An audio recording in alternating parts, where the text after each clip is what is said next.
improving at something when you practice is like pretty satisfying. Yeah. You sort of see that, when you do hard work and put effort into something, you see sort of gains. Mm-hmm. That's a cool thing about speed cubing is you can track that.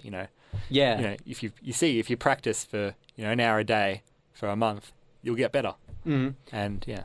But because you solve it so quickly, I mean, I assume that improvements would be very minimal. Yeah. So, for example, over the first, let's say, 4 years of my cubing, I first learned how to solve it, and I got down to 8 seconds. Uh-huh. And the next 4 years, I got from 8 seconds to 7 seconds. Yeah. So I'm not improving that much. Yeah. But there's lots of different events to improve in as well. So say for some of the bigger cubes, my times are still improving. Ah, yeah. But for the 3x3, not much. Not much, yeah.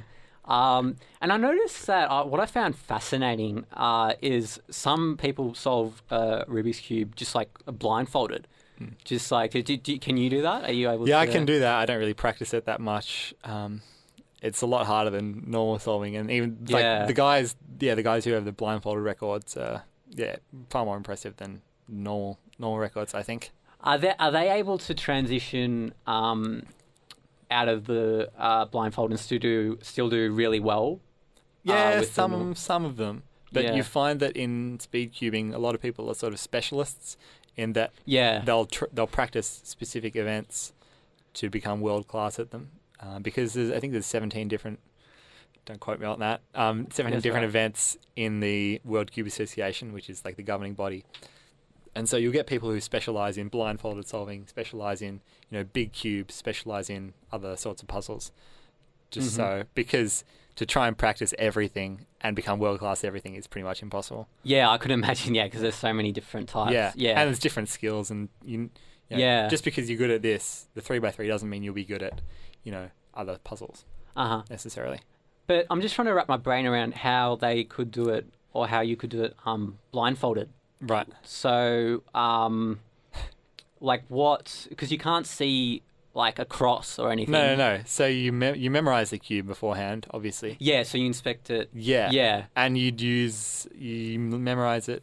People have different methods to memorizing things, but you would use, letters, visual memory, numbers, that sort of thing to memorize where the pieces are and where they need to go. And then you've got sort of a system by which, you convert that memory into actually solving the cube. Yeah, is that something like that you do? So when you inspect it, do you already know like what kind of moves you need to do? Not the whole solve by any means. So when I'm inspecting, I normally plan for the first 8 to 12 moves, and then a whole solve is normally about 60 moves. So after I execute those initial 8 to 12 moves, I have to sort of keep looking ahead as to what's coming next and do more moves and keep tracking, where the pieces are going and what I'm going to solve next. And so I only plan the start in inspection. Yeah.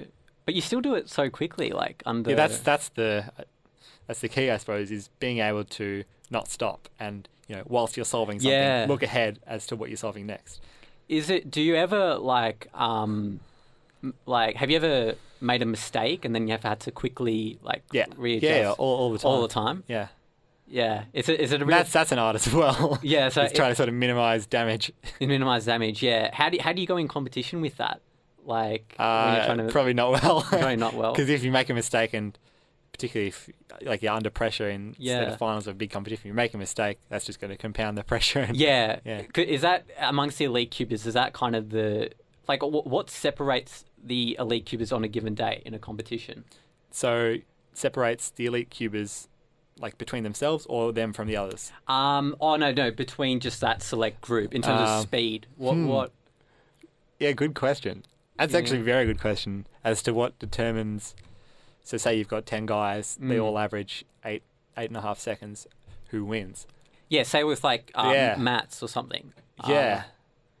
Well, pretty much. So a solve time is going to come down to sort of two components.